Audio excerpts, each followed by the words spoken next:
semakin perlu bahwa Keuskupan Palembang mengajak umat untuk menggunakan hak pilihnya dan tidak golput dalam pemilu 2024 mendatang. Pihak gereja tidak menganjurkan untuk memilih calon tertentu, baik caleg, parpol maupun capres-cawapres. Umat bebas memilih menurut hati nurani mereka dengan pikiran jernih. Uskup Agung mengharamkan sikap golput dengan tidak datang ke tempat pemungutan suara. Sebagai warga bangsa, setiap umat turut ambil bagian dalam pemilu. Pesta Demokrasi 14 Februari 2024 mendatang akan menentukan tak hanya 5 tahun ke depan, tapi juga masa setelahnya.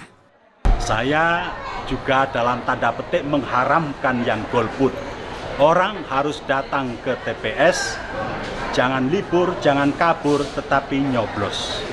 Nyoblos pilihannya menurut hati nuraninya. Kami dari Gereja Katolik tidak menganjurkan orang harus memilih pilihan tertentu, tidak.